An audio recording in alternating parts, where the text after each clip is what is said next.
Meteorologists are at a loss to explain what is causing this weather and why it has taken flight to rise.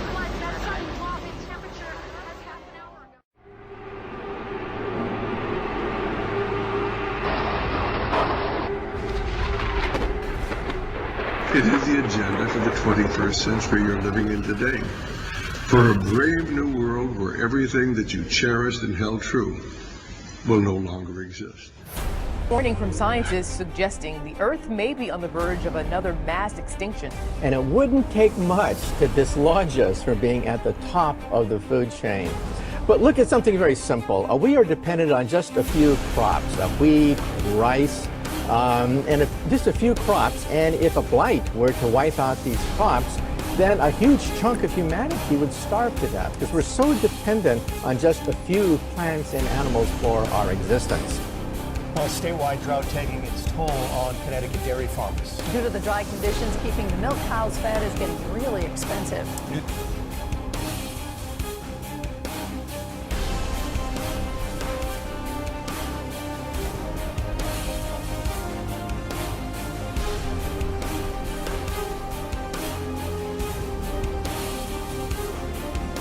History reduced to rubble in Norcia. Sunday's 6.6 magnitude earthquake forced many to flee as church walls crashed down around them.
mysterious flashing lights were spotted in the Carolina skies.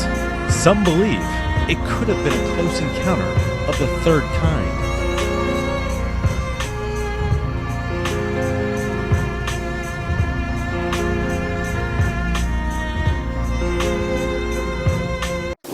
Possibly within the next few hours, Iraqi forces are poised to enter Iraq's second largest city and ISIL's last stronghold there. The battle is expected to go from street to street. We spent the day in Bartella, just outside of Mosul, and all morning there was intense artillery. There was coalition warplanes dropping bombs, the ground literally shaking beneath our feet, heavy machine gun fire. This was one of 3 fronts that opened up this morning in what seems to be a real push to capture Mosul itself. But perhaps the greatest advances were made there just outside Bartella. By the early afternoon, the commander on the ground told us that his troops had broken through the 2 major ISIL defensive areas and were hundreds of meters away from the city outskirts itself. Other officers told us that some of the men had actually gone and fought inside Mosul before pulling back. To Iraq now, we're 3 weeks into the fight to recapture Mosul. Iraqi troops have finally broken through Islamic State defense lines in an eastern suburb of the city. Experts say now it's only a matter of hours until the troops reach city limits where ISIS has had a stronghold the past 2 years. To Syria now. According to the Syrian army, at least 84 civilians have been killed and 280 others wounded since the rebels unleashed a major offensive in the northern city of Aleppo. Syrian state media has released a video showing the heavy fighting between the army and insurgents. Syrian military said on Monday it's determined to repel an attack on the government-controlled western part of Aleppo. On Friday, an insurgent alliance attacked western Aleppo, and on Saturday they captured its Al-Assad district and the village of Minian further north.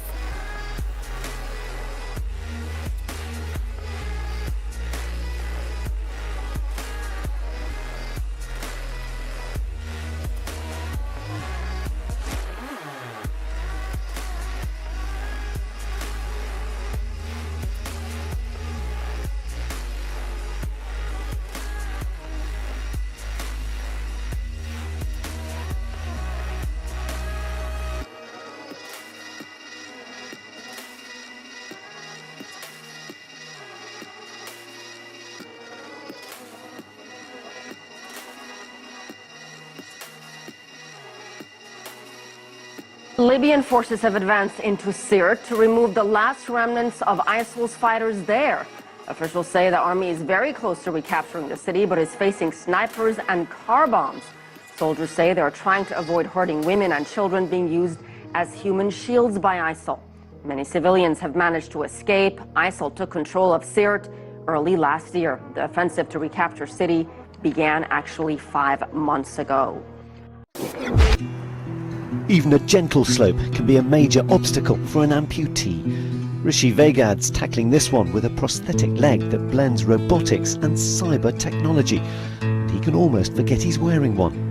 Almost. You get reminded when you get like a... it's actually, the knee and the foot don't cause any issues. It's the socket, it's the attachment to the limb that is where the discomfort comes from. And that's what brings you back down to earth. And that's where you realise, oh yeah, I've got a prosthetic leg on. But for that, you just crack on as normal. The Lynx limb system has 4 microcomputers and a network of sensors continually reporting what the leg is doing. Algorithms then calculate the relationship between knee and ankle, ensuring the leg is always in the best position. Its developers, UK-based Blatchford, say wearers can stop thinking about walking, instead thinking while walking.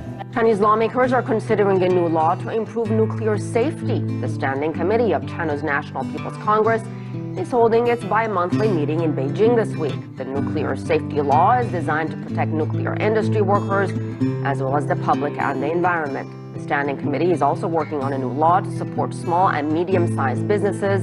The current law was passed 13 years ago. Standing Committee members may also vote on a cybersecurity law this session. The door to the tabulating room has been closed and the 2 Presley brothers are in there without any observers whatsoever, and that is not okay. Connecting people. They're switching out computers. They just took one in, and now they're taking another one out. I wonder why would a PC all right, go hold on. outside? They're taking computers out of the building. The guy with the PC is now walking away. This is unbelievable. Democrats finding a new target in the battle for the White House. FBI Director James Comey. The FBI director took an unprecedented action. This is unprecedented. It's not just strange, it's unprecedented, and it is deeply troubling. Top Senate Democrat Harry Reid doing battle, accusing Comey of possibly breaking federal law by telling Congress so close to the election about new emails related to the inquiry into Hillary Clinton's private server. Part of a complicated story that intertwines some of this year's most explosive political plot lines. Here's the latest development. The FBI has a warrant to go through emails found during a separate investigation into Anthony Weiner, accused of sexting an underage girl. The emails come from a family computer Weiner shared with his estranged wife, Huma Abedin, one of Clinton's closest aides. The Clinton campaign sees Comey's move as purely political. You believe this could cost you the election? I don't think so. Now, Clinton is demanding Comey share more to show these new emails aren't bombshells, but duds, maybe even duplicates of what the FBI already knows. Republicans want Comey to give more details too, for a different reason. To confirm their suspicion Clinton did something wrong. Though right now, nobody really knows what the emails show, and may not until well after the election. That hasn't stopped Donald Trump from trying to capitalize. Now the FBI has found, you're not going to believe this one, this just happened, another 650,000 emails. I think that's called the mother load. To his campaign, it's an October surprise that's surprisingly helpful, with the race getting tighter in battleground Florida, starting to catch up to Clinton nationally, just 8 days out. Well, on Facebook Monday, the Standing Rock Indian Reservation saw a slew of check-ins, but most of the people weren't actually there. They were making a statement. It's all part of a protest against the Dakota Access Pipeline, according to a message that's being shared by those checking into the reservation. Now, the Morton County Sheriff's Department has been using Facebook check-ins to find out who is at Standing Rock in order to target them in attempts to disrupt the prayer camps. That's according to that group. Now, the thought is that by inundating the site with check-ins, activists will deter law enforcement interference.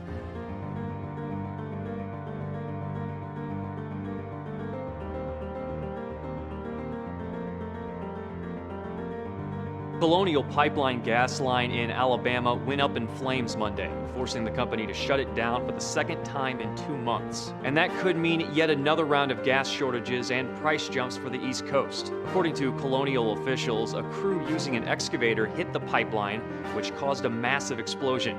At least one of the workers was killed and several more were severely burned. 13 miners have been confirmed dead after explosion at the coal mine in southwest China's Chongqing municipality on Monday morning. The explosion took place at the Jinshango coal mine in Yongchuan district. And according to local authorities, 35 miners were working in the shaft, of whom 2 managed to escape. You are looking live at a horrifying scene outside of that city where a school bus has slammed into a commuter bus. This happening just a short time ago. Here's what we know so far, that at least 3 people have been killed. That crash tearing off the side of the commuter bus, and the front of that school bus, as you can see right there, crushed. Authorities have released audio of the exchanges between gunman Omar Mateen and Orlando police from the night of the Pulse nightclub shooting. Mateen opened fire at the club in June, killing 49 people and injuring 68 others, making it the deadliest mass shooting in U.S. history. Kenneth Craig has the story. Emergency 911, this is Dr. Lyons being reported. What? I want to let you know I'm in Orlando, and I did the shooting. That was Orlando nightclub shooter Omar Mateen, in his own words, confessing to a police dispatcher that he carried out the worst mass shooting in modern U.S. history that left 49 clubgoers dead. On Monday, a judge ordered the release of audio recordings moments after the city dropped its objection. Transcripts of the calls were released in September. The first 911 call made by Mateen came in at 2:35 a.m. on June 12th. I pledge of allegiance to Abu Bakr al-Baghdadi of the Islamic State. 13 minutes later, he made another call, this time answered by a police negotiator. You have to tell America to stop bombing Syria and Iraq. They're killing a lot of innocent people. So what am I to do here when my people are getting killed over there? Mateen said his attack at Pulse nightclub was revenge for a U.S. airstrike that killed an ISIS leader. That's what triggered it, okay? Okay. Okay? They shouldn't have bombed and killed Abu Wahib. Throughout the 3-hour-long standoff, the negotiator repeatedly tries to get Mateen to share information on what's going on inside the club and to come out peacefully. Eventually, police breached a wall in the club and killed Mateen in a shootout. Tensions flare between migrants and police at a makeshift camp in Paris. Officers moved in to clear tents from pavements where hundreds of migrants have gathered. Makeshift camps have sprung up since the demolition began of the migrant camp at Calais.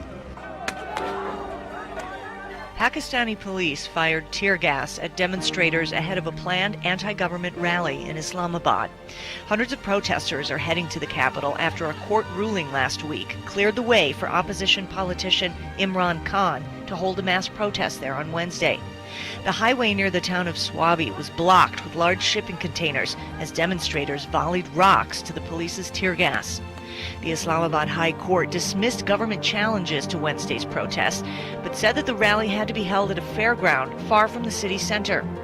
Khan, a former national cricketing hero, has vowed to shut down the city in order to unseat Prime Minister Nawaz Sharif on alleged corruption charges. Khan said leaked law firm documents show Sharif's children used offshore holding companies to buy properties in London. Thousands of Moroccans have taken to the streets for a fourth day of protest over the death of a fishmonger. Muhsin Fikri was crushed to death in a garbage truck while trying to retrieve swordfish confiscated by the police in Al Hoceima. It led to angry posts on social media, prompting demos across several cities against police violence. The remains of a Syrian refugee and her 2 children have been found in a freezer in their flat in Denmark. We do stand on the edge of a great new era. We built this great industrial powerhouse. The whole idea of industrial capitalism in the West, government was going to invest in infrastructure. It is a time for pathfinders and pioneers. What happened to the American century? The share of income that we put into infrastructure has gone down starkly. If you travel around the country, there's just not that much that's new. What happened to America's ideal of progress? All these things that have been established after the Great Depression fell apart.